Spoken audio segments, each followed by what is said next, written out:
যখন আমরা বড় হয়ে যাই, আমাদের মতো সন্তানরা যখন নিজের পিতামাতাকে প্রকৃত অর্থে মর্যাদা দিই না, সম্মান করি না, দেখাশোনা করি না, সেবা করি না, আনুগত্য করি না, বিপরীতে যখন আমরা নিজেরা বাবা হই, আমাদের মেয়েরা যখন মা হয়, তখন কিন্তু ঠিকই এটা মনে মনে আমরা আশা করি যে আমাদের সন্তানরা আমাদেরকে দেখাশোনা করবে। পার্থক্যটা দেখেন, আমি নিজে আমার বাবা মাকে দেখাশোনা করছি না, কিন্তু আমি যখন বাবা হয়ে যাচ্ছি তখন আমি আশা করছি যে আমার সন্তান যেন আমাকে দেখাশোনা করে। পুরোটা উল্টো। অথচ উচিত ছিল প্রত্যেকেই যে বাবা মার কাছ থেকে এসেছি তাদেরকে প্রকৃত অর্থে মর্যাদা দেওয়া, প্রকৃত অর্থে সম্মান করা। আল্লাহ সুবহানাহু ওয়া তাআলা পবিত্র কোরআনে এবং রাসূলুল্লাহ সাল্লাল্লাহু আলাইহি ওয়াসাল্লাম তার হাদিসে সুস্পষ্টভাবে পিতা এবং মাতার যে গুরুত্ব, যে মর্যাদা, সন্তান হিসেবে কি করণীয়, সেই বিষয়গুলো সুস্পষ্টভাবে বর্ণনা করেছেন। এগুলো আমাদের জানা প্রয়োজন এবং মেনে চলা প্রয়োজন। সম্মানিত উপস্থিতি, পিতামাতার প্রতি সন্তানের দায়িত্ব কর্তব্যকে আমরা দুই ভাগে ভাগ করতে পারি। তার একটি হচ্ছে পিতামাতার জীবিত থাকা অবস্থায় দায়িত্ব কর্তব্য, আর দ্বিতীয়টি হলো পিতামাতার মৃত্যুর পরে সন্তানের দায়িত্ব কর্তব্য। আমরা প্রথম অংশে জীবিত অবস্থায় আমাদের কি কর্তব্য রয়েছে, দায়িত্ব রয়েছে, সেই বিষয়টি জানার চেষ্টা করব ইনশাআল্লাহ। এক, পিতামাতার প্রতি কৃতজ্ঞতা প্রকাশ করতে হবে। কৃতজ্ঞতা প্রকাশের যে মনোভাব, এটা মানুষের মধ্যে নিতান্তই কম। এটা শুধু পিতামাতার ক্ষেত্রে নয়, আল্লাহ সুবহানাহু ওয়া তাআলার প্রতিও কৃতজ্ঞ লোকের সংখ্যা কম হবে। আল্লাহ সুবহানাহু ওয়া তাআলা কোরআনে বারবার এই কথাগুলো বলেছেন যে মানুষ খুব অল্প কৃতজ্ঞতা প্রকাশ করে থাকে।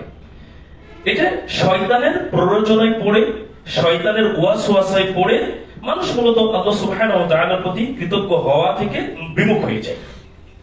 তাহলে যেখানে স্রষ্টা সৃষ্টি করেছেন, নিয়ামত দিয়েছেন, বেঁচে থাকার ক্ষমতা দিয়েছেন, মানুষ এরপরেও তার সাথে নাফরমানি করছে, অকৃতজ্ঞতা প্রকাশ করছে, সেখানে পিতামাতার প্রতি অকৃতজ্ঞ মানুষ হতেই পারে। অস্বাভাবিক কি? মানুষের অবস্থা দেখুন, তাই। কিন্তু এখানে একটা গুরুত্বপূর্ণ বিষয় নিহিত রয়েছে যে মানুষ পিতামাতার প্রতি কৃতজ্ঞ হবে, সেই সাথে মানুষ আল্লাহর প্রতি কৃতজ্ঞ হবে। আচ্ছা, এখানে একটা বিষয় যদি একটু ভিন্নভাবে উপস্থাপন করি, পিতামাতার প্রতি কৃতজ্ঞ হতে হবে, এটা আল্লাহ সুবহানাহু ওয়া তাআলা বলেছেন। আমরা যদি পিতামাতার প্রতি কৃতজ্ঞতা প্রকাশ করি, শুকরিয়া আদায় করি, তাহলে মূলত বিধান মানার মাধ্যমে আমরা আল্লাহরও কৃতজ্ঞতা প্রকাশ করছি। সূত্র যেমন আমরা যদি মুহাম্মদ সাল্লাল্লাহু আলাইহি সাল্লামের আনুগত্য করি, তাহলে এর মাধ্যমে কার আনুগত্য হয়? আল্লাহ সুবহানাহু ওয়া তাআলা। সূরা নিসার ৮০ নম্বর আয়াত, মাই ইউতিবির রাসূলা ফাকাদ আতা আল্লাহ। যে ব্যক্তি রাসূলের আনুগত্য করলো সে তো আল্লাহরই আনুগত্য করলো। তো বিধানটা যেহেতু আল্লাহ তাআলা দিয়েছেন, আমরা যখন বিধানটা মানবো তখন মূলত আল্লাহরই আনুগত্য করছি, আল্লাহর প্রতি কৃতজ্ঞতা প্রকাশ করছি। পিতামাতার প্রতি কৃতজ্ঞতা সম্পর্কে আল্লাহ সুবহানাহু ওয়া তাআলা বলছেন সূরা লুকমান ১৪ নম্বর আয়াত, তিনি এইভাবে বলছেন, ওয়া ওয়াসাইনাল ইনসানা বিওয়ালিদাইহি। আমরা মানুষকে তার পিতামাতার প্রতি সৎ ব্যবহারের নির্দেশ দিয়েছি। হামালাতুহু উম্মুহু ওয়াহনান আলা ওয়াহনিন ওয়া ফিসালুহু ফি আমাইন। তার মা তাকে কষ্টের পর কষ্ট সহ্য করে গর্ভে ধারণ করে, আর তার দুধ ছাড়ানো হয় পূর্ণ ২ বছরে।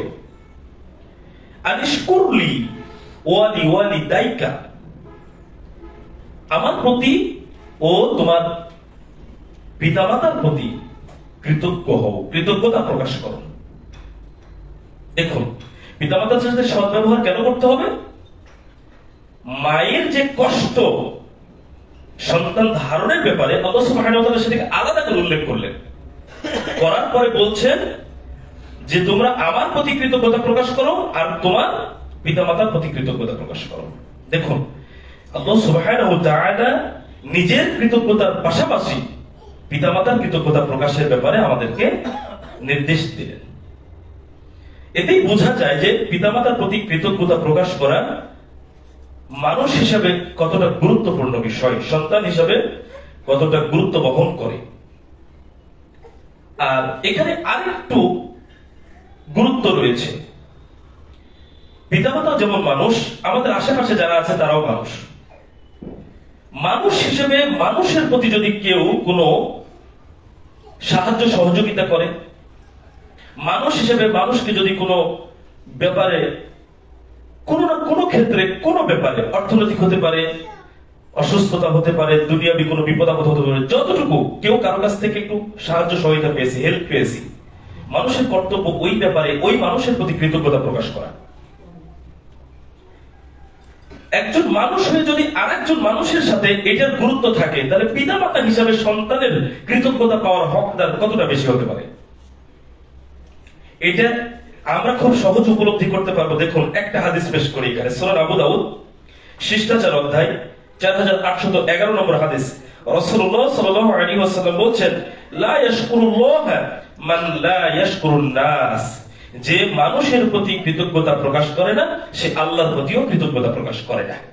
অর্থাৎ যে মানুষের কাছ থেকে সাহায্য সহযোগিতা পেয়ে, মানুষের কাছ থেকে কোনো উপকার লাভ করে মানুষের প্রতি কৃতজ্ঞতা প্রকাশ করে না, সেই ব্যক্তি মূলত আল্লাহর প্রতিও কৃতজ্ঞ না, অকৃতজ্ঞ। দেখুন, এখানে কিন্তু আমভাবে মানুষের কথা বলা হয়েছে, এখানে কোনো নির্দিষ্ট করে পিতামাতার কথা উল্লেখ করা হয়নি, আমভাবে। তাহলে একজন মানুষ হিসেবে যদি আরেকজন মানুষের প্রতি কৃতজ্ঞতা প্রকাশ না করে অকৃতজ্ঞতা প্রকাশ করি, তাহলে আমরা আল্লাহর প্রতি অকৃতজ্ঞ হয়ে যাচ্ছি। সেখানে পিতামাতার অবদান কতখানি আমাদের উপরে। যদি সেই ক্ষেত্রে অকৃতজ্ঞ হই, তাহলে এটা আল্লাহর প্রতি কত বড় অকৃতজ্ঞতা হবে। খুব সহজে আমরা এই হাদিস থেকে বিষয়টি উপলব্ধি করতে পারি। তাহলে আমরা সন্তান হিসেবে প্রথম যে করণীয়টা জানলাম, সেটি হলো পিতামাতার প্রতি আমরা কৃতজ্ঞতা প্রকাশ করব। 2, পিতামাতার সাথে সৎ ব্যবহার করা। এটা সন্তানের দায়িত্ব, কর্তব্যের মধ্যে আসে। আজকে দেখেন, দুঃখজনক হলেও বাস্তবতা এটাই যে বাহিরের মানুষদের সাথে আমরা যতটা সুন্দর আচরণ করি, পরিবারে যারা আছে তাদের সাথে এতটা সুন্দর আচরণ আমরা করি না। যেমন ধরে নেন, আপনি একটা রুমে পড়াশোনা করেন, সেই রুমে আপনি থাকেন, এই পাড়া আর ওই পাড়ার একটা আপনার সমবয়সী ছেলে আপনার সাথে দেখা করতে আপনার রুমে প্রবেশ করেছে। আপনি তাৎক্ষণিক তাকে চেয়ার দিয়ে বসতে বলছেন, বস বা বসেন, কিছু একটা বলি আমরা। পিতামাতা ঘরে ঢুকলে আমরা কয়জন আছি যে পিতামাতাকে বলি যে আব্বু বা আম্মু বসেন এখানে? কোনো প্রয়োজন থাকলে তারা আসেন, কথা বলে বেরিয়ে চলে যান, আমরা তাদেরকে বসতে বলি না। স্বাভাবিক কিনা? এক আচরণের পার্থক্য বলছি আমি। দেখবেন, বাহিরে দেখা সাক্ষাৎ হচ্ছে, মানুষের সাথে গল্প করছি, কথা বলছি, অনেক আন্তরিকতা দেখাচ্ছি। বাড়িতে বসে কথা বলার সময় নেই আমাদের। বাড়িতে বাবা মার সাথে বসে কথা বলার ছেলে মেয়ে কয়জন আমরা? গল্প করি কারোর সাথে এরকম বাড়িতেই বরং আমাদের দূরত্ব তৈরি হয়েছে। আর বাহিরে আমাদের সংস্পর্শটা খুব কাছাকাছি চলে আসছে, আমাদের সম্পর্কটা অনেক কাছের হয়ে যাচ্ছে বাহিরে। কেন? বাহিরের মানুষের সাথে সম্পর্ক খুব সহজে নষ্ট হয়। তাই আমরা চেষ্টা করি যত ভালো আচরণ বাহিরের লোকদের সাথে করা যায়। আর বাড়ির লোকদের সাথে সহজে সম্পর্ক নষ্ট হয় না। দুই ভাইয়ের মধ্যে একটু ঝগড়া ঝামেলা হয়েছে, হয়তো 2 দিন কথা বন্ধ ছিল, এরপরেও দেখেন একটা প্রতিবেশী যদি তাকে মারতে আসে, কে আগে এগিয়ে যায়? ওই ভাইটা এগিয়ে যায়। এই কারণে মানুষ বাহিরের মানুষের সাথে ভালো আচরণ বেশি করে, আর পরিবারের লোকদেরকে তুলনামূলক বসে গল্প করা, সময় দেওয়া, কথা বলা, এই ব্যাপারগুলোতে দূরত্ব তৈরি হচ্ছে। অথচ উচিত ছিল বাহিরের মানুষের সাথে যেমন সদ্ব্যবহার করা, এটা যেমন ইসলামের একটি নির্দেশ, পরিবারের লোকদের সাথেও সদ্ব্যবহার করা, এটাও ইসলামের নির্দেশ। আর ইসলামের নির্দেশ অনুসারে পিতামাতা সবচেয়ে বেশি সদ্ব্যবহার পাওয়ার হকদার আমাদের নিকটে। দেখুন, আল্লাহ সুবহানাহু ওয়া তাআলা সূরা নিসা 36 নম্বর আয়াতে বলছেন, ওয়া'বুদুল্লাহ, তোমরা আল্লাহর ইবাদত করো, ওয়া লা তুশরিকু বিহি শাইআন, তার সাথে কোনো কিছুকে শরীক সাব্যস্ত করো না, ওয়া বিল ওয়ালিদাইনি ইহসানা, পিতামাতার সাথে সদ্ব্যবহার করো, ওয়া বিল কুরবা, নিকট আত্মীয়র সাথে সদ্ব্যবহার করো, ওয়াল ইয়াতামা, ইয়াতীমদের সাথে সদ্ব্যবহার করো, ওয়াল মাসাকিন, মিসকিনদের সাথে সদ্ব্যবহার করো, ওয়াল জারি যিল কুরবা, নিকট প্রতিবেশীর সাথে সদ্ব্যবহার করো। আয়াতটা লম্বা। আপনি একটা জিনিস খেয়াল করেন, সদ্ব্যবহার করার নির্দেশ আসলো অনেকের ক্ষেত্রে। পিতামাতা আসলো, তারপরে নিকট আত্মীয় আসলো, ইয়াতিম আসলো, মিসকিন আসলো, নিকট প্রতিবেশী আসলো, এরপরে আরো অনেকগুলো ধাপ আছে।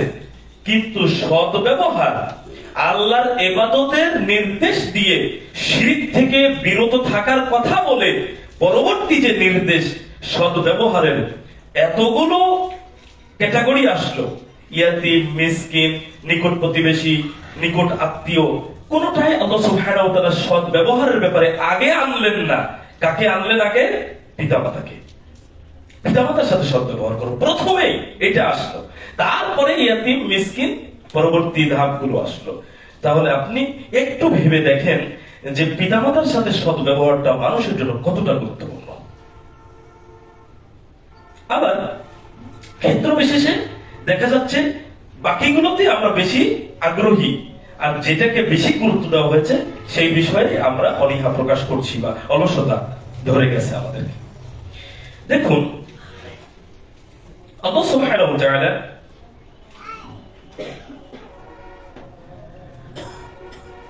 মানুষকে যে বিধানগুলো দিয়েছেন, বিধানগুলো মানার মাধ্যমে যেমন মানুষ সফলতা লাভ করতে পারে, বিধানগুলো লঙ্ঘনের মাধ্যমে কিন্তু মানুষ ক্ষতিগ্রস্ত হবে।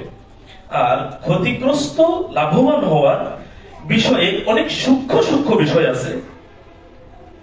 যেমন আমি উদাহরণ টানছি, ব্যাপারগুলো তো আমাদের কাছে অনেক সহজ, কিন্তু এর যে ক্ষতি বা লাভ সেটা কিন্তু আমরা চিন্তা করি না। একটা হাদিসে রাসূলুল্লাহ সাল্লাল্লাহু আলাইহি সাল্লাম বলেছেন, বুখারীর হাদিস, যে এক ব্যক্তি রাস্তা দিয়ে পথ চলছিল, তার সামনে কাঁটাযুক্ত একটা ডাল সে পায়। একটা গাছের ডালে কাঁটা আছে, যে কাঁটা কারো পায়ে লেগে যেতে পারে, মানুষ কষ্ট পেতে পারে, পশু প্রাণী কষ্ট পেতে পারে, এমন একটা কাঁটাযুক্ত ডাল ওই লোকটি রাস্তা থেকে সরিয়ে ফেলেছে, মানে সাইড করে রেখেছে, যাতে কোনো পশু প্রাণী মানুষ কষ্ট না পায়। রাসূলুল্লাহ সাল্লাল্লাহু আলাইহি সাল্লাম বলছেন, আল্লাহ তাআলা তার এই কাজকে পছন্দ করেছেন এবং তার পাপগুলোকে ক্ষমা করে দিয়েছেন। আচ্ছা বলেন, এতটুকু একটা কাজ আমাদের কাছে কোনো গুরুত্ব আছে? আমি বোঝানোর জন্য বলছি, আমরা তো কারো উপরে একটু রাগ হলে রাস্তায় বাড়ির কাছ দিয়ে যাতে যেতে না পারে খেজুরের কাঁটা দিয়ে রাখি, বেলের কাঁটা দিয়ে রাখি, কেন? যাতে যেতে না পারে। আর ফজিলত কতখানি রাস্তা থেকে একটা কষ্টদায়ক বস্তু সরানো, একটা ছোট কাজ। আমরা ইট পাটকেল পড়ে থাকলে ডিঙ্গিয়ে চলে যায়, কিন্তু সরাই না, কিন্তু ছোট্ট কাজ, সফলতা কত বড় হলো। আবার আপনি ব্যর্থতার দিকে যদি দেখেন, ছোট ছোট কাজ মানুষের কর্মগুলোকে ব্যর্থ করে দেওয়ার জন্য যথেষ্ট। আজকে মুখ দিয়ে কথার মাধ্যমে আমরা শিরক করছি না? সবাই কি মাজারে গিয়ে সিজদা দিয়ে শিরক করে? কথার মাধ্যমে কিন্তু অনেক শিরক হয়ে যায়। তো জাস্ট একটা কথা। তো পিতামাতার সাথে আচার আচরণের ক্ষেত্রে আমরা অনেক সময় এত খারাপ আচরণ করি যেটা আমরা কল্পনাই করতে পারি না। আমরা ভাবি না যে এত খারাপ আচরণ পিতামাতার সাথে করে ফেললাম, অথচ আল্লাহ সুবহানাহু ওয়া তাআলা এমন একটা সূক্ষ্ম উদাহরণ পেশ করছেন, আমরা আয়াতটা শুনি বিষয়টা উপলব্ধি করতে পারবো যে আমরা তো এত সূক্ষ্ম পরিসরে চিন্তাই করি না। আমরা যে খারাপ আচরণ করি ওটা তো আরো অনেক পরের ব্যাপার। আল্লাহ সুবহানাহু ওয়া তাআলা সূরা বনী ইসরাঈলের 23 নম্বর আয়াতে বলছেন, ওয়াকাদা রাব্বুকা আল্লা তা'বুদু ইল্লা ইয়্যাহু ওয়া বিল ওয়ালিদাইনি ইহসানা। আপনার রব নির্দেশ দিয়েছেন তিনি ছাড়া অন্য কারো ইবাদত করো না, আর পিতামাতার সাথে সদ্ব্যবহার করো। আয়াতের পরের অংশে বলা হচ্ছে, ইম্মা ইয়াবলুগান্না ইনদাকাল কিবারা আহাদুহুমা আও কিলাহুমা, তাদের একজন অথবা তাদের উভয়ে তোমার জীবদ্দশায় বার্ধক্যে উপনীত হলে, অর্থাৎ আমাদের সন্তানটা বেঁচে থাকতেই যদি পিতামাতা বৃদ্ধা হয়ে যায়, এমন অবস্থা যদি চলে আসে, তাহলে কি করতে হবে? দেখুন, ফালা তাকুল্লাহুমা উফফিন ওয়ালা তানহারহুমা, তবে তাদেরকে বিরক্তি সূচক কিছু বলো না, উফ শব্দটাও বলো না। খুব সূক্ষ্ম কথা, আমি যেটা বোঝানোর জন্য আগের উদাহরণটা দিলাম। তারপরে বলা হচ্ছে ওয়াকুল্লাহুমা কওলান কারীমা, তাদেরকে ভৎসনা করো না, আগের অংশে বলা হয়েছে। আর পরের অংশে বলা হচ্ছে ওয়াকুল্লাহুমা কওলান কারীমা, তাদের সাথে কথা বলবে সম্মানজনক কথা, সম্মান দিয়ে কথা বলবে। দেখুন, উপ শব্দ করা, পিতামাতা যখন বয়স হয়ে যায় তখন পিতামাতা অনেক সময় আমাদের অনেক কথা বুঝতে পারে না, তখন একটা কথা দুইবার তিনবারও বলা লাগে। যখন বুঝতে পারে না তখন অনেক সময় আমরা ধমক দিয়ে ফেলি। দেখুন, শব্দটা হচ্ছে উপ, মানে আমরা বিরক্তি হলে কি হয়, ইংরেজিতে আমরা উপ শিট বলি, অনেক ক্ষেত্রে বলে ফেলি। আমরা কিন্তু এখন পিতামাতার সাথে এই ধরনের আচরণ অহরহ করে যাচ্ছি। এই যে বিরক্তি সূচক শব্দ, আল্লাহ সুবহানাহু ওয়া তাআলা এটা বলতেও নিষেধ করলেন, আর তিনি সম্মানজনকভাবে কথা বলতে বললেন। আজকে অনেকের আচরণ এই জায়গায় এত নোংরা, আমরা যখন পাবলিক বাস বা কোন লোকাল ট্রেনে যাতায়াত করি, আমরা লক্ষ্য করি কোন বৃদ্ধ বৃদ্ধা চোখে হয়তো ভালো দেখতে পায় না, কারোর সাথে একটু পা লেগে গেছে, অথবা দেখা যাচ্ছে যে তাকে একটা সিটে বসতে বলেছে, সে আরেকটা সিটে বসে গেছে, তখন এই যে সুপারভাইজাররা খারাপ আচরণ করে, তারপরে ট্রেনে অনেক সময় আমাদের মতো মানুষরা খারাপ আচরণ করে। একটু চিন্তা ভাবনা করা প্রয়োজন। একটা সময় ছিল ওই বৃদ্ধা, ওই বৃদ্ধ আপনার আমার মতো সবল সুস্থ দেহের অধিকারী ছিল। তারা এক সময় ওই কানে ভালো শুনতো, ওই চোখ দিয়ে ভালো দেখতো। আজকে বয়স হয়েছে, শরীরের শক্তি কমে গেছে, চোখের পাওয়ার কমে গেছে, কানে শোনার শক্তি কমে গেছে। আপনি কি এটা মনে করছেন যে আপনার ওই বয়সটা হবে না? আপনার চোখের পাওয়ার সারা জীবন এখনকার মতো স্ট্রং থাকবে? আপনার কানে শোনার শক্তি এখনকার মতো ভালো থাকবে? আপনার এখনকার মতো শক্তি বার্ধক্যে গিয়ে থাকবে? আপনি কি এটা মনে করছেন? তাহলে ওনাকে কেন ধমক দিচ্ছেন? ওই বয়সটা আপনার হবে। আজকে যে পিতামাতার উপরে আমরা বিরক্তি প্রকাশ করছি, ওই বয়সটা আপনার আমার হবে তো, যদি আল্লাহ হায়াতে আমাদের লিখে রাখেন 60 বছর, 70, 80 বছর বয়স, আমরা কেউ বয়স পাবো না? তাহলে আজকে বাবা মা যেমন অল্প শুনছেন কানে, চোখে কম দেখছেন, অথবা একটা বিষয় বুঝতে তার একটু সময় লাগছে, আমাদের যেমন এগুলো অনেক সবল, একটা সময় আমরা যখন বৃদ্ধ বৃদ্ধা হব, তখন আমাদেরও সব কিছু দুর্বল হয়ে যাবে। সুতরাং কখনো তাদের সাথে বিরক্তি সূচক কথা বলা উচিত নয়। আল্লাহ সুবহানাহু ওয়া তাআলা আমাদেরকে নিষেধ করেছেন তাদের সাথে সুন্দরভাবে, ভালোভাবে, উত্তম আচরণ করতে হবে, সৎ ব্যবহার তাদের সাথে আমাদের করতে হবে। এই সৎ ব্যবহারের ক্ষেত্রে আমাদের সবচেয়ে বেশি গুরুত্বের দাবিদার পিতামাতা। এখন আমাদের সব পিতামাতাই কি মুসলিম, নাকি অমুসলিম পিতামাতাও আছে? আচ্ছা, একজন হিন্দু ছেলে ইসলাম গ্রহণ করলো, বাবা মা ইসলাম গ্রহণ করেনি, এখন এই হিন্দু ছেলে পিতামাতার সাথে কেমন আচরণ করবে? ইসলাম মানুষের জন্য কল্যাণ করে একটি জীবন ব্যবস্থার নাম। সবকিছুর বিবরণ এখানে আছে। আমাদের অপারগতা, যদি আমরা এখান থেকে কিছু জ্ঞান আহরণ করতে না পারি, এটা আমাদের অপারগতা, কিন্তু আল্লাহ সুবহানাহু ওয়া তাআলা বিশদভাবে বর্ণনা করে দিয়েছেন। তাহলে এখন পিতামাতা মুসলিম হলে তো আচার আচরণের ব্যাপারটা আরো ভিন্ন। পিতামাতা যদি অমুসলিম হয়, তবুও তার ক্ষেত্রে কি করতে হবে রাসূলুল্লাহ সাল্লাল্লাহু আলাইহি ওয়াসাল্লাম সেটাও আমাদেরকে জানিয়ে দিয়েছেন। সহিহ বুখারী 5979 নম্বর হাদিস, রাসূলুল্লাহ সাল্লাল্লাহু আলাইহি ওয়াসাল্লামের এই হাদিসটি বর্ণনা করছেন আসমা রাদিয়াল্লাহু আনহা। তিনি বলছেন যে কুরাইশরা যখন যে সময়ে রাসূলুল্লাহ সাল্লাল্লাহু আলাইহি ওয়াসাল্লামের সাথে সন্ধি চুক্তিতে আবদ্ধ ছিল, তখন ওই সময়ে আমার মা অর্থাৎ আসমা রাদিয়াল্লাহু আনহার মা তার বাবার সাথে এসেছিল।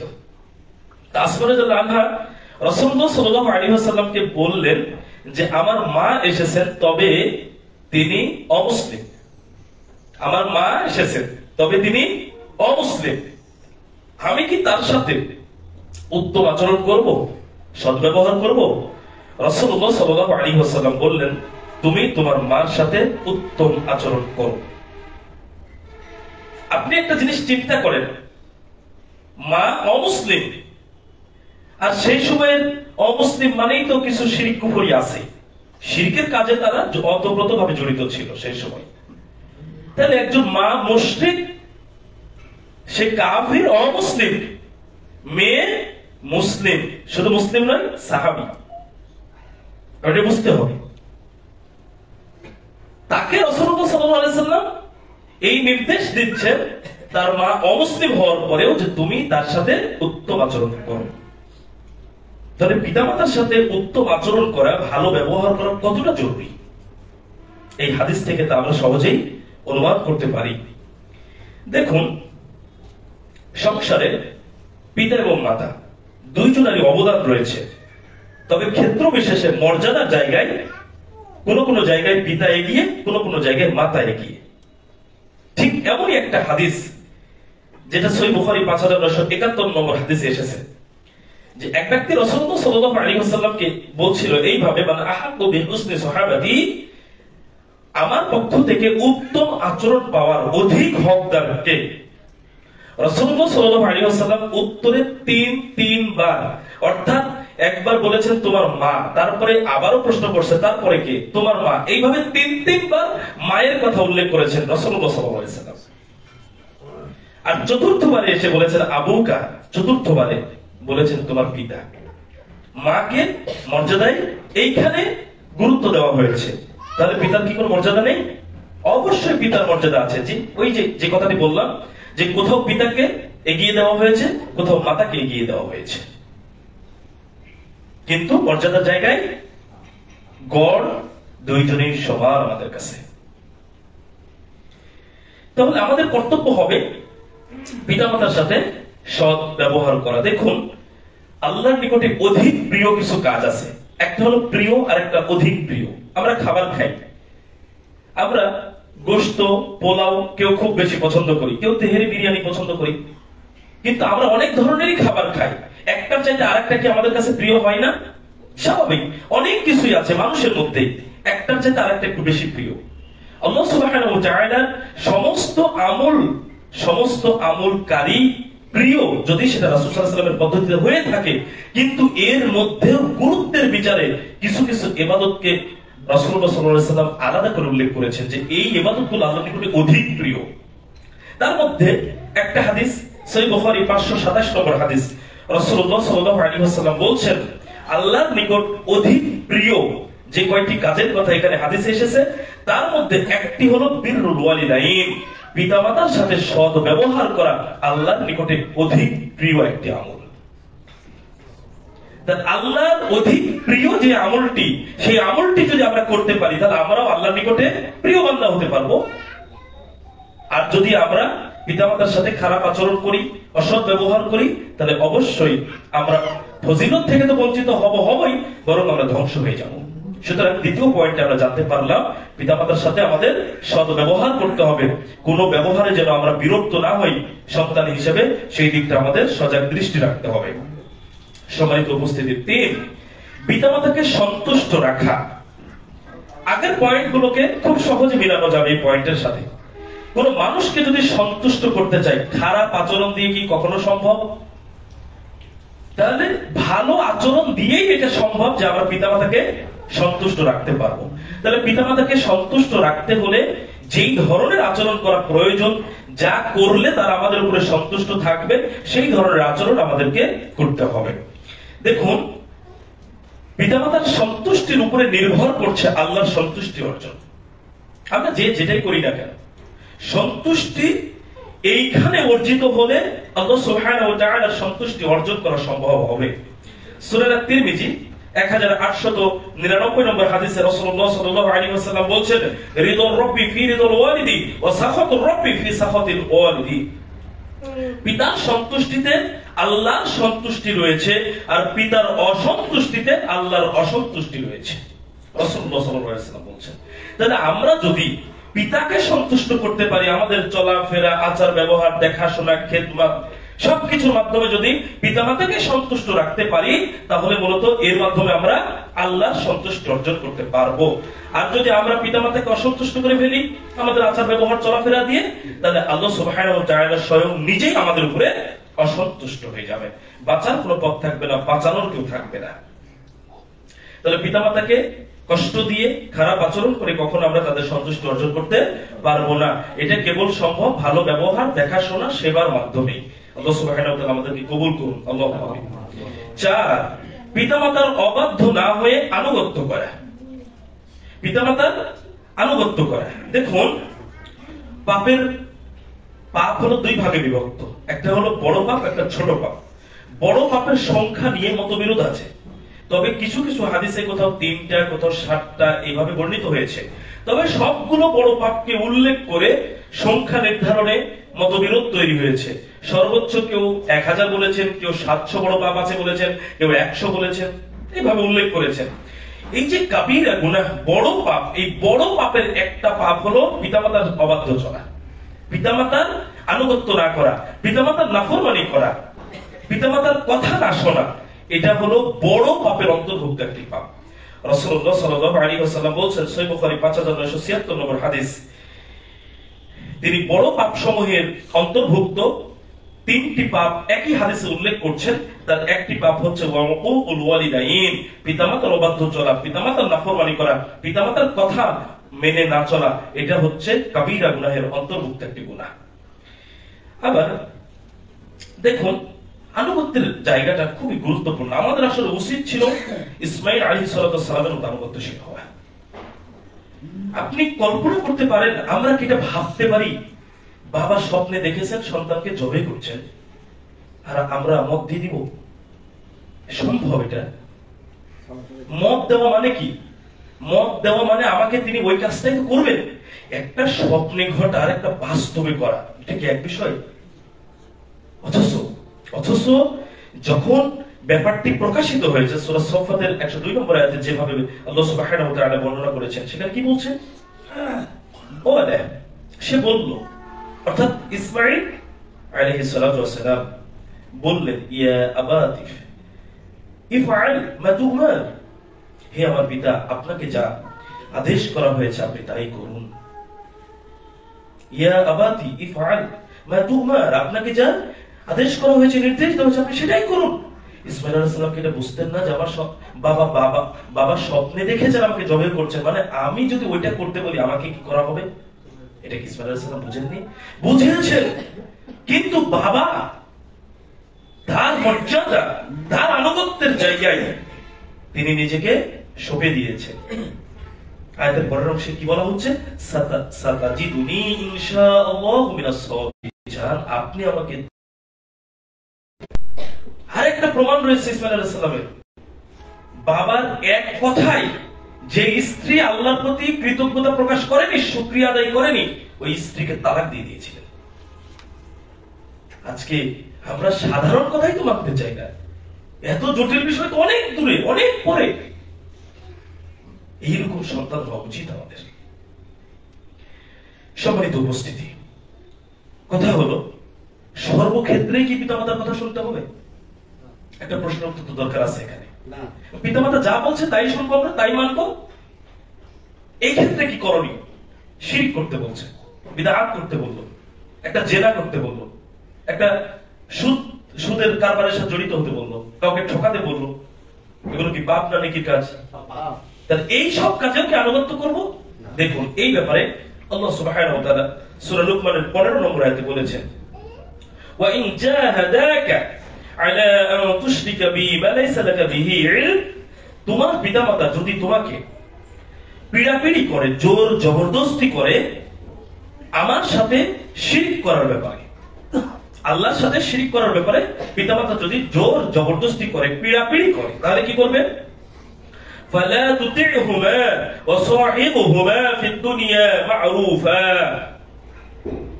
ওই বিষয়ে তোমার জ্ঞান নেই, যে বিষয়ে তোমার জ্ঞান নেই, পিতার সাথে পিতামাতা আল্লাহর সাথে শরীক করতে বলছে, তোমার ওই বিষয়ে কোনো জ্ঞান নেই, যদি এমন হয় তাহলে কি করবে? তুমি তাদের কথা মানবে না। ফালা তুতি'হুমা ওয়া সাহিবহুমা ফিদ দুনিয়া মা'রুফা, তুমি তাদের কথা মানবে না, তবে পৃথিবীতে তাদের সাথে সৎভাবে বসবাস করবে।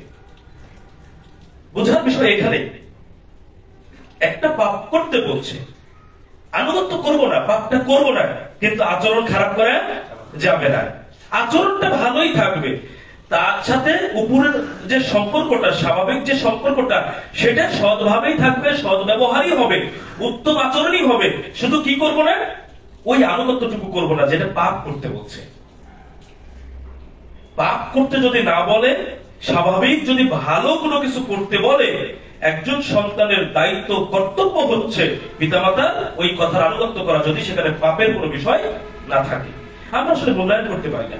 সৌদি আরবের একজন বিজ্ঞ সালাফি আলেম, বর্তমান সময়ে তিনি জীবিত আছেন, তিনি বক্তব্য দিচ্ছেন, জুমার খুতবা না, স্বাভাবিক তালিমি বৈঠকের যে বক্তব্য বা দাস, সেখানে বক্তব্য দিচ্ছেন, তার মা ফোন দিয়েছেন, বক্তব্য বন্ধ করে দিয়ে মার ফোন রিসিভ করলেন। কেন? এটার চাইতে ওইটা গুরুত্বপূর্ণ, তাৎক্ষণিক বোঝার বিষয়। মার সাথে কথা বললেন, ফোন কেটে দিয়ে বিষয়টা উল্লেখ করে দিয়ে তারপরে আবার দাস শুরু করলেন। আমরা সামান্য একটু ব্যস্ত থাকলে ফোন রিসিভ করা তো দূরের কথা, পরবর্তীতে ফোনটা ব্যাগে দিয়ে একটু খবর নেব, ওটাও মনে থাকে না। কারণ আমরা তাদের মর্যাদা বুঝি না। উচিত তাদের মর্যাদা বোঝা।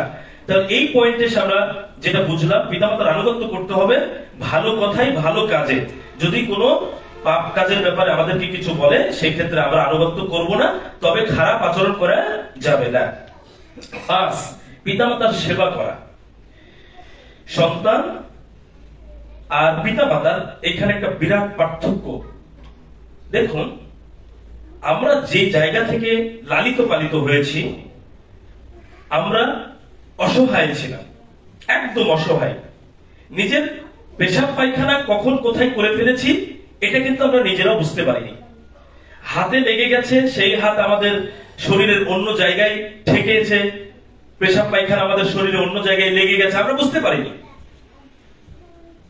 বাবা মা খেতে বসেছেন, সেখানে আমরা পেশাব পায়খানা করে দিয়েছি, খাবার রেখে সেটা পরিষ্কার পরিচ্ছন্ন করে আমাদেরকে আবার কোলে নিয়েছেন। আমরা এতটা অসহায় ছিলাম। সেই অসহায় মানুষকে, অসহায় সেই শিশুকে লালন পালন করে পিতামাতা আজকে এই পর্যন্ত আমাদেরকে নিয়ে এসেছেন। অথচ ওই পিতামাতা একটা সময় তারা শিশুর মতোই হয়ে যায়। কখন? যখন বার্ধক্য উপনীত, তখন তাদের ব্রেন আগের মতো কাজ করে না, তাদেরও শরীরের ওই শক্তি থাকে না, তাদেরও প্রস্রাব পায়খানার ব্যাপারটা শিশুকালের মতো হয়ে যায়, তারা চলাফেরা করতে পারে না।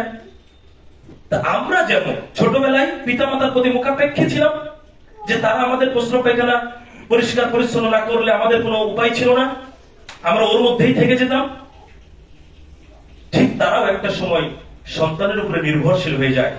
কখন? যখন বয়সটা শেষ হয়ে যায়, তখন বার্ধক্য উপনীত হয় যখন, তখন। তো তারা তাদের দায়িত্ব অবহেলা করেননি, আমাদেরকে ওই অসহায় অবস্থা থেকে লালন পালন করেছে। কিন্তু দুঃখজনক হলো সত্য কথা, আমরা আমাদের দায়িত্ব অবহেলা করি যখন আমাদের উপরে আমাদের বাবা মা নির্ভরশীল হয়, তখন। অথচ তাদের এই সেবার মাধ্যমেই মূলত আমাদের সফলতা ছিল অর্জনের একটা গুরুত্বপূর্ণ মাধ্যম। একজন সাহাবীর একটা গুরুত্বপূর্ণ ঘটনা দেখুন, সহিহ বুখারীতে আসছে, আচার ব্যবহার অধ্যায় 5972 নম্বর হাদিস। এক ব্যক্তি রাসূলুল্লাহ সাল্লাল্লাহু আলাইহি ওয়াসাল্লামকে অনুমতির জন্য বলল, মানে জিহাদে যেতে চায়, যুদ্ধে যেতে চায়, এর জন্য অনুমতি প্রার্থনা করলো রাসূলুল্লাহ সাল্লাল্লাহু আলাইহি ওয়াসাল্লামের নিকটে। তো তিনি বললেন, লাকা আবাওয়ানি, তোমার কি পিতামাতা আছে? রাসূলুল্লাহ সাল্লাল্লাহু আলাইহি ওয়াসাল্লাম জিজ্ঞেস করছেন, তোমার কি পিতামাতা আছে? সে বলল, নাম, হ্যাঁ আমার পিতামাতা আছে। তিনি বললেন, অর্থাৎ রাসূলুল্লাহ সাল্লাল্লাহু আলাইহি ওয়াসাল্লাম বললেন, ফাফিহিমা ফাজাহিদ, তুমি তাদের সেবা করার মাধ্যমে জিহাদ করো। জিহাদটা কি? ফরজ। জিহাদ ফরজ। যুদ্ধে যাওয়ার জন্য, জিহাদে যাওয়ার জন্য লোকটি অনুমতি প্রার্থনা করলো, অথচ রাসূলুল্লাহ সাল্লাল্লাহু আলাইহি ওয়াসাল্লাম তাকে যুদ্ধে যাওয়ার অনুমতি না দিয়ে বললেন, তুমি তোমার পিতামাতার সেবা করার মাধ্যমে জিহাদ করো। তারপরে ওখানে যাওয়ার চাইতে তোমার জন্য এখানে গুরুত্বপূর্ণ বেশি। বাকিরা তো ওখানে যাচ্ছে, সবাইকে তো বলেননি যে তুমি তোমার পিতামাতার সেবা করার মাধ্যমে জিহাদ করো, সবাইকে বলেননি। তার এখানে প্রয়োজন ছিল, এমন কোন অপারগতা ছিল, সে চলে গেলে হয়তো পিতামাতার অনেক বড় ক্ষতি হতে পারত, দেখাশোনা করার হয়তো তেমন কেউ ছিল না, এমন হতে পারত। অনেক দিক বিবেচনা করে রাসূলুল্লাহ সাল্লাল্লাহু আলাইহি ওয়াসাল্লাম তাকে পিতামাতার সেবায় নিযুক্ত করে চলে গেছে, তাকে যাওয়ার অনুমতি দেননি। তাহলে পিতামাতার সেবার মাধ্যমে তাকে জিহাদ করার কথা বললেন, কিন্তু যুদ্ধে যাওয়ার অনুমতি তাকে দিলেন না। তাহলে পিতামাতার সেবা করাটা কত গুরুত্বপূর্ণ এখান থেকে উপলব্ধি করা যায়। দেখুন, পিতামাতার সেবা করা বিষয়টি আমাদের দোয়া কবুলের একটা মাধ্যম হতে পারে। পাহাড়ের গর্তে 3 ব্যক্তি আটকে গিয়েছিল, এই ঘটনাটা আমাদের সবারই জানা। সহিহ বুখারী 5974 নম্বর হাদিস। 3 ব্যক্তি, আমরা যখন কোনো কাজ নিজে পারি তখন কি কার কাছে সাহায্য চাই? কার কাছে সাহায্য চাই না। 3 ব্যক্তি যখন গর্তের মধ্যে আটকে গিয়েছে, যে পাথরটা এসে মুখটা বন্ধ হয়ে গেল, 3 জন যদি ধাক্কা দিয়ে সরাতে পারত, তাহলে কি তারা সাহায্য কামনা করতো? মনে হয় আপনার? আমরা হলে কি করতাম? অবশ্যই পাথরটা এমন ছিল যে 3 জনের এই শক্তি ছিল না ওইটাকে নড়িয়ে সরাবে এবং বের হবে। তখন 3 জনে 3টা ভালো কর্মের কথা আল্লাহ সুবহানাহু ওয়া তাআলার নিকটে বলে পাথরটা সরানোর জন্য দোয়া করেছিল। তার একজন ব্যক্তি ছিল যে পিতামাতার সেবা করত, সে এই কথাটি উল্লেখ করে আল্লাহ সুবহানাহু ওয়া তাআলার নিকটে সাহায্য প্রার্থনা করেছিল যে আল্লাহ তুমি পাথরটাকে সরিয়ে দাও। আল্লাহ সুবহানাহু ওয়া তাআলা পাথরটাকে সরিয়ে দিয়েছিলেন। তাহলে পিতামাতার সেবা করলে এই হাদিস থেকে আমরা দলিল গ্রহণ করতে পারি নিঃস্বার্থভাবে আল্লাহর সন্তুষ্টির জন্য যদি আমরা পিতামাতার সেবা করি তাহলে আমাদের দোয়া কবুল হওয়ার এটা একটি মাধ্যম হবে। সম্মানিত উপস্থিতি, পিতামাতার সেবা করার মাধ্যমে যেমন আমরা সফল হতে পারি, ঠিক তেমনি ভাবে পিতামাতার সেবা না করে তাদেরকে কষ্টের মধ্যে ফেলে দিয়ে আমরা ধ্বংস হতে পারি। দুটি মাধ্যমে আমাদের ওখানে আছে। তো আমরা সফলতার অংশটুকু শুনলাম, এবার ব্যর্থতার অংশটুকু দেখি।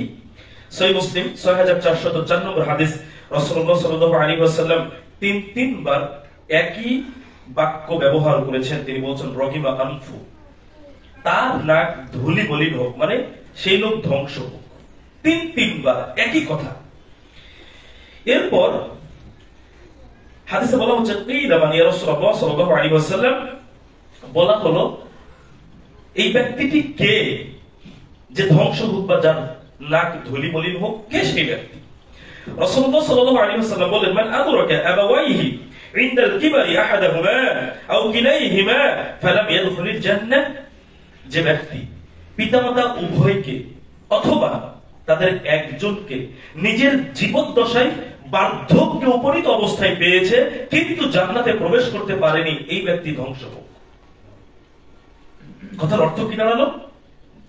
পিতামাতা দুইজন অথবা যে কোনো একজনকে বৃদ্ধ অবস্থায় আমরা পেলাম, কিন্তু তাদের সেবা যত্ন করে, তাদের খেদমত করে, তাদের দেখাশোনা করে, আল্লাহর সন্তুষ্টি অর্জন করে আমরা জান্নাতে প্রবেশ করতে পারলাম না, মানে আমরা ধ্বংস হয়ে গেলাম, আমরা একটা সুযোগ হাতছাড়া করলাম।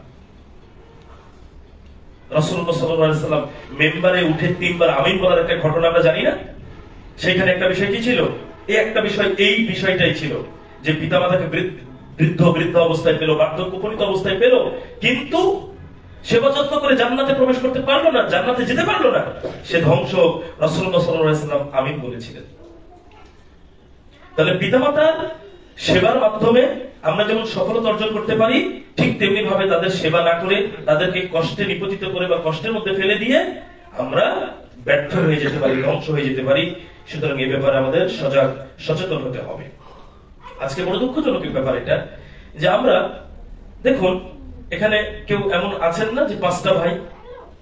অনেকেই আছে। আমরা যারা আগের, আমাদের অনেক পরিবারে 5টা 7টা ভাই আছে, আমরা 2টা 3টা বোন আছে, নাই এরকম আছে, পরিবার আছে। এখনকার ছেলেমেয়েরা 2জন 3জন ভাই বোন, কিন্তু আমাদের সময় আমরা দেখেছি বা এখনো আছে, আগের মানুষদের মধ্যে দেখি আমার এক ভাই পরিচিত 19 ভাই বোন। 19 ভাই বোন। আগে মানুষের অভাব অনটন বেশি ছিল, ভাই বোন বেশি ছিল, মায়ের ওই ছোট্ট হাঁড়িতেই রান্না হয়েছে, কারো কোনো সমস্যা হয়নি, সবাই এক হাঁড়ির খাবার খেয়ে আমরা থেকেছি। অথচ আজকে বড় দুঃখজনক ব্যাপার যে 5টা ভাই 6টা ভাই চাকরি বাকরি আছে, ব্যবসা বাণিজ্য আছে, নইলে অন্য কোনো মাধ্যমে আমরা উপার্জন করি, এক মায়ের সামান্য একটু ভাতের ব্যবস্থাই হারিতে হয় না। বড় দুঃখজনক ব্যাপার। অথচ মা কি কখনো কার্পণ্য করেছে যে তোমাদের 5 সন্তানের আজকে একজনের খাবার কম পড়ে গেছে? মা না খেয়ে থাকে, অথচ সন্তানদেরকে খাবার দেয়। আর 5টা ছেলের হাড়িতে এক মায়ের খাবার কেন হবে না? এ কি মানুষ আমরা? এই বিবেক, এই জ্ঞান কি আল্লাহ আমাদের দিলেন? যা ইনকাম করি সব খেয়ে যেতে পারি, অথচ ওই মাকে আমরা খরচ দিই না, দেখাশোনা করি না, একটু সেবা করি না। আমি আপনাকে যদি একটু ছোট্ট করে প্রশ্ন করি, বন্ধুদের সাথে যখন গল্প হয়, দোস্ত কি অবস্থা? আছি, ভালোই আছে আলহামদুলিল্লাহ। দোস্ত 20,000 টাকা বেতন পাই, বাপ মায়ের ওষুধ কিনতে 10,000 টাকা চলে যায়। শুনেননি এই ধরনের কথা? বাপ মায়ের ওষুধ কিনতে টাকা যায়, বাপ মা মারা গেছে, বলেন যে 10,000 টাকা বাপ মায়ের ওষুধ কিনতে গিয়েছে সেটা কেন ক্যাশ টাকা হওয়ার কথা না? আমার কথা মনে বুঝতে পারেননি? প্রতি মাসে 20,000 টাকা থেকে 10,000 টাকা বাপ মায়ের জন্য ওষুধ কিনতে যায়।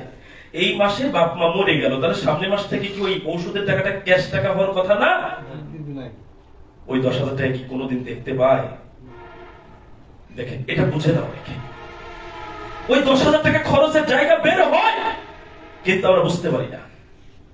যখন বাবা মা আছে তখন বাবা মার ওষুধের খরচ হিসেবে যায়, যখন বাবা মা নাই তখন 10,000 টাকা আরেকটা জায়গায় খরচের জায়গা বের হয়ে যায়, ওটা জীবনের ক্যাশ হয় না। অথচ আজকে যে পরিমাণ আমরা ইনকাম করি, আমরা কি সবাই খেয়ে মরতে পারি? যে খাবার আমি অর্জন করে উপার্জন করে খেয়ে মরতে পারি না, সেখান থেকে আমার মাকে দিতে আমার বাধাটা কোথায় হয়? আমার বাবাকে খেতে দিতে বাধাটা কোথায় হয়? কতখানি খাবার তারা খায়? সচেতন হই। আল্লাহ সুবহানাহু ওয়া তাআলা আমাদেরকে দয়া করুন, কবুল করুন। সম্মানিত উপস্থিতি, 6 পিতামাতাকে গালি না দেওয়া। আজকে তো এই বিষয়টা আমরা খুব সহজ উপলব্ধি করতে পারি। কখনো কখনো মানুষ আমরা নিজেরা নিজের মুখে পিতামাতাকে গালি দিই, কটাক্ষ ভাষায় কথা বলি, কখনো বা পরোক্ষভাবে গালি দিই। দুটিই খারাপ, দুটিই খারাপ। অথচ এই গালি দেওয়া পরোক্ষভাবে হোক আর নিজের মুখে সরাসরি হোক, উভয়টি কাবিরা গুনাহের অন্তর্ভুক্ত, উভয়টি আমাদের জন্য ক্ষতির কারণ। রাসূলুল্লাহ সাল্লাল্লাহু আলাইহি ওয়াসাল্লাম বলেছেন, সহিহ বুখারী 5973 নম্বর হাদিস, কাবিরা গুনাহের সমূহের মধ্যে বড় গুনাহ বা একটি বড় গুনাহ হচ্ছে পিতামাতাকে লাআনত করা, অভিশাপ দেওয়া, গালি দেওয়া। সাহাবায়ে কেরামগণ বলছেন যে এমন সন্তান কি হতে পারে, এমন কি মানুষ হতে পারে যে আপন পিতামাতাকে গালি দিবে, আপন বাবা মাকে গালি দেয়, এমন কি মানুষ হতে পারে? মানুষ কি এই কাজ করতে পারে?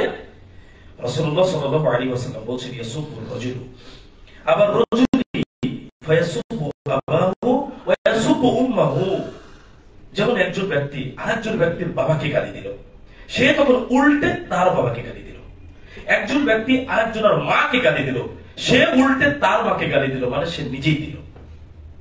অর্থাৎ আমি যদি আপনার বাবাকে গালি দিই, আপনি কি বসে থাকবেন? এত ভালো মানুষ কি আছে? সংখ্যায় কম। এই যে আমি গালি দিলাম আগে, আমি না দিলে তো আপনি দিতেন না। আমি আপনার বাবা মাকে গালি দিলাম, আপনি আমার বাবা মাকে গালি দিলেন। রাসূলুল্লাহ সাল্লাল্লাহু আলাইহি ওয়াসাল্লামের হাদিস অনুসারে বোঝাচ্ছে যে আমি আমার বাবা মাকে গালি দিলাম, এটা হলো কাবিরা গুনাহ। পরোক্ষভাবে গালিটাই যদি কাবিরা গুনাহ হয়, সরাসরি মুখে যে গালিটা দিচ্ছি সেটার অবস্থা কত বড় ভয়াবহ অপরাধ এটা। তাহলে একজন সন্তান হিসেবে কখনো এটা উচিত নয় যে পিতামাতাকে আমরা কটু কথা বলবো, গালিগালাজ করবো। আল্লাহ সুবহানাহু ওয়া তাআলা আমাদেরকে হেফাজত করুন এইরূপ অন্যায় থেকে। আল্লাহুম্মা আমিন। 7 পিতামাতার জন্য দোয়া করা। পিতামাতার জন্য দোয়া করতে হবে। দুঃখজনক হলো সত্য কথা যে আমরা সন্তানদের কাছ থেকে অনেক কিছু আশা করি, কিন্তু সন্তানদেরকে কিছু শেখাই না। আপনি একটা সুপারি গাছ লাগিয়েছেন, ফজলির আম ধরবে না সুপারিতে সুপারি ধরবে? সুপারি ধরবে। যে সন্তান ছোটবেলা থেকে বিড়ি সিগারেট টানে, কাবা কোন দিক বুঝে না, মসজিদে আসে না, সালাত আদায় করে না, কোরআন পড়া জানে না, আপনি আশা করতেই পারেন তার কাছে যে সন্তান আমার জন্য দোয়া করবে। ও কি পারবে? ও কি শিখেছে? আপনি কি শিখিয়েছেন? ও কিভাবে জানাজা পড়াবে? ও কিভাবে আপনার আমার জন্য দোয়া করতে পারে? এটা শিখানো দরকার। তারপরেই তো আমরা দোয়াটা করতে পারবো। আর একজন সন্তান হিসেবে পিতামাতার জীবদ্দশাতেও দোয়া করতে হবে, মৃত্যুর পরেও দোয়া করতে হবে। এটা সন্তান হিসেবে দায়িত্ব, কর্তব্য। আল্লাহ সুবহানাহু ওয়া তাআলা সূরা বনী ইসরাঈলের 24 নম্বর আয়াতে বলেছেন, ওয়াফিদ লাহুমা জানাহাদ দুল্লি মিনার রাহমাহ, তাদের জন্য সদয়ভাবে নম্রতার সাথে নম্রতার বাহু প্রসারিত করে দাও। ওয়াকুল, আর বলো, রব্বিরহামহুমা কামা রাব্বায়ানি সগীরা, তাদের প্রতি দয়া করুন যেভাবে শৈশবে তারা আমাকে লালন পালন করেছে। পিতামাতার জন্য দোয়া, রব্বিরহামহুমা কামা রাব্বায়ানি সগীরা, এই দোয়াটা বেশি বেশি করবেন। সালাতে সালাম ফেরানোর আগ মুহূর্তে এই দোয়া করবেন। ওখানে দোয়া কবুলের একটি জায়গা। দোয়ায় মাসুরা শেষ হলে দোয়া করবেন, নিজের জন্য দোয়া করবেন, পিতামাতার জন্য দোয়া করবেন, সন্তানের জন্য দোয়া করবেন, স্ত্রীর জন্য দোয়া করবেন, মুসলিম উম্মার জন্য দোয়া করবেন ইনশাআল্লাহ। তাহলে আমাদের একটি কর্তব্য হচ্ছে পিতামাতার জন্য দোয়া করা। সমস্ত গর্ব, অহংকার সবকিছুকে ত্যাগ করে সদয়ভাবে সুন্দর আচরণ যেমন তাদের সাথে করতে হবে, ঠিক তেমনি ভাবে তাদের জন্য দোয়া করতে হবে। সম্মানিত উপস্থিতি, 7টি করণীয় বললাম। যদি পিতামাতা আমাদের জীবদ্দশায় বেঁচে থাকে, সেই অবস্থায় অন্তত এই 7টি কাজ আমাদেরকে করতে হবে, এটা করণীয়। এবার আসেন পিতামাতার মৃত্যুর পর কর্তব্য, করণীয়, বর্জনীয়, অর্থাৎ দুই ভাগে বিভক্ত। এটা একটা করণীয়, একটা হলো বর্জনীয় পিতামাতা মারা গেলে। তো আমি প্রথমে করণীয়টা বলছি, সংক্ষেপে বলছি। পিতামাতার মৃত্যুর পরে দোয়া করতে হবে। সুনান তিরমিজি 1380 নম্বর হাদিস, সুনান আবু দাউদ 1880 নম্বর হাদিস। অর্থাৎ পিতামাতার মৃত্যুর আগেও আমরা দোয়া করব, পিতামাতার মৃত্যুর পরেও তাদের জন্য আমরা দোয়া করব। ঋণ পরিশোধ করা। পিতামাতা যদি কোনো ঋণ রেখে মারা যান, তাহলে সন্তান হিসেবে সে ঋণ পরিশোধের দায়িত্ব নিতে হবে, তাদের ঋণগুলো আমাদের পরিশোধ করে দিতে হবে। সুনান তিরমিজি 1078 নম্বর হাদিস। এরপরে দান সাদাকা করতে হবে। সন্তান হিসেবে আমাদের এটা একটি করণীয় বিষয়, পিতামাতার মৃত্যুর পরে যে তাদের পক্ষ থেকে আমরা দান সাদাকা করব। যেমন একজন ব্যক্তি অনুপস্থিত ছিলেন মারা যাওয়ার সময়, অনুপস্থিত। তো রাসূলুল্লাহ সাল্লাল্লাহু আলাইহি সাল্লামের কাছে এসে সেই লোকটি বলল যে আমি যদি এখানে উপস্থিত থাকতাম তাহলে আমাকে হয়তো আমার মা দান সাদাকা কিছু করতে বলতেন, তা আমি কি তার পক্ষ থেকে দান সাদাকা করবো কিনা। রাসূল সাল্লাল্লাহু আলাইহি ওয়াসাল্লাম তাকে দান সাদাকা করার কথা বললেন। সহিহ বুখারী 2756 নম্বর হাদিস। সুতরাং পিতামাতার মৃত্যুর পরে তাদের পক্ষ থেকে আমাদের দান সাদাকা করতে হবে, নেক কাজ করতে হবে। নেক সন্তান হলো পিতামাতার মৃত্যুর পরেও তার জন্য নেকির একটা মাধ্যম। সুতরাং আমাদের কাজ হবে সন্তান হিসেবে নেক কাজ করা, ভালো কাজ করা। আর এই ভালো কাজেরই তো একটি বিষয় হচ্ছে তাদের জন্য দোয়া করা। গুরুত্বপূর্ণ একটা আনকমন একটা পয়েন্ট এখানে আছে, সেটি হলো পিতামাতার বন্ধু বান্ধবের সাথে সুসম্পর্ক রক্ষা করতে হবে। দেখেন, বাবা মা মারা গেলে কিন্তু আমরা এই কাজটা করি না। বাবা মা মারা গেলে আমরা এই কাজটা আর করি না। আমাদের এখানে একটা গুরুত্বপূর্ণ কর্তব্য যে বাবা মা মারা গেছে, কিন্তু আমরা তো চিনি যে ইনি বাবার বন্ধু ছিলেন বা আমার মার বান্ধবী ছিলেন, এরকম আমাদের পরিচিত হয়। যদি তারা বেঁচে থাকে তাহলে তাদের সাথে একটা সুসম্পর্ক আমাদের বজায় রাখতে হবে। আমরা দলিল নিব এই ক্ষেত্রে। সহিহ মুসলিম 6408 নম্বর হাদিস। রাসূলুল্লাহ সাল্লাল্লাহু আলাইহি ওয়াসাল্লাম বলেন, আবারুল বিররি আন ইয়াসিলা রাজুলু উদ্দা আবিহি, সর্বোত্তম সৎ ব্যবহার হলো পিতার বন্ধুর সাথে সম্পর্ক বজায় রাখা, অক্ষুণ্ণ রাখা। এটা উত্তম, সর্বোত্তম সৎ ব্যবহার, যে পিতার বন্ধুর সাথে সম্পর্ক বজায় রাখবো। এই ক্ষেত্রে আরেকটি দলিল, সহিহ মুসলিম 6407 নম্বর হাদিস। আব্দুল্লাহ ইবনে উমর রাদিয়াল্লাহু আনহুর সাথে মক্কায় একটি রাস্তায় একজন বেদুইনের সাথে সাক্ষাৎ ঘটলো। তো আব্দুল্লাহ ইবনে উমর রাদিয়াল্লাহু আনহু যে গাধার পিঠে আরোহণ করতেন, সেই গাধাটি ওই লোকটিকে দিয়ে দিলেন, আর পাগড়িটিও দিয়ে দিলেন। তো সেখানে উপস্থিত ছিলেন আব্দুল্লাহ ইবনে দিনার রাহিমাহুল্লাহ আলাইহি, একজন তাবী। তিনি বললেন যে বেদুইনরা তো অল্পতেই সন্তুষ্ট হয়, তার মানে এত কিছু দেওয়ার কি দরকার ছিল? একটা গাধা, তারপর একটা পাগড়ি, অল্প কিছু দিলেই তো হতো। তখন আব্দুল্লাহ ইবনে উমর রাদিয়াল্লাহু আনহু বললেন যে এই ব্যক্তির পিতা উমর ইবনুল খাত্তাব রাদিয়াল্লাহু আনহুর বন্ধু ছিলেন। দেখেন, এখানে বুঝেন, তার মানে দুই বন্ধুর দুই সন্তান। এখন এখানে ও হলো বন্ধুর সন্তান, কার? আব্দুল্লাহ ইবনে উমর রাদিয়াল্লাহু আনহু, অর্থাৎ আব্দুল্লাহর বাবা উমর ইবনুল খাত্তাব রাদিয়াল্লাহু আনহুর বন্ধুর ছেলে। সম্পর্কটা কোথায় থেকে কোথায় দেখেন, গাধা দিয়ে দিয়েছেন, পাগড়ি দিয়ে দিয়েছেন। তারপরে আব্দুল্লাহ ইবনে উমর রাদিয়াল্লাহু আনহু এই তাবেঈকে লক্ষ্য করে একটা হাদিস শোনালেন। সেই হাদিসটা কি? রাসূলুল্লাহ সাল্লাল্লাহু আলাইহি ওয়াসাল্লামকে আমি বলতে শুনেছি, ইন্না আবারুল বিররি সিলাতু ওয়ালাদি আহলা উদ্দি আবিহি। কোন ব্যক্তির সর্বোত্তম নেকির কাজ হলো তার পিতার বন্ধুর সঙ্গে সহমর্মিতার সম্পর্ক বজায় রাখা। এটা হলো সর্বোত্তম নেকির কাজ। দেখুন, তাদের মধ্যে ছিল আমল, আর এই কারণে এইরকম ক্ষেত্রেও তারা আমল করেছেন। কিন্তু আমাদের পিতামাতা মারা গেলে আমাদের আর ওই সব আচার আচরণ থাকে না। আমরা যদি নেকির আশায় এবং আল্লাহর সন্তুষ্টির উদ্দেশ্যে পিতার বন্ধুর সাথে এরকম সুসম্পর্ক বজায় রেখে অবশ্যই ফজিলতের ভাগীদার আমরাও হবো ইনশাআল্লাহ। কিন্তু সেটা করতে হবে আমাদেরকে, এটা একটি করণীয় বিষয় যারা আমরা সন্তান আছি তাদের জন্য। সম্মানিত উপস্থিতি, এবার আসলে বর্জনীয়, বাবা মা যদি মারা যায় তারপরে বর্জনীয় বিষয়। এক কথায় যদি বলি, শিরক এবং বিদআত জাতীয় যত কিছু করা হয় একজন মানুষ মারা যাওয়ার পরে, সব কিছুই বর্জন করতে হবে একজন সন্তান হিসেবে। যে বিষয়গুলোকে আলেম উলামা বিদআত বলছেন, শিরক বলছেন, মৃত্যুর পরে নাজায়েজ বলছেন, সেই বিষয়গুলোকে আমাদের বর্জন করতে হবে সন্তান হিসেবে।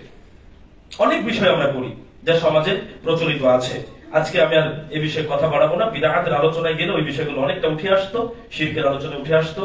সংক্ষিপ্ত পরিসরে আপনাদের দেওয়া বিষয়ে আমি কোরআন এবং সহিহ হাদিস থেকে কিছু উপস্থাপনের চেষ্টা করলাম। বিষয় ছিল পিতামাতার প্রতি সন্তানের দায়িত্ব, কর্তব্য। যতটুকু আলোচনা করলাম, খুতবার সময় স্বল্পতা, যার কারণে অনেক বেশি কথা বলার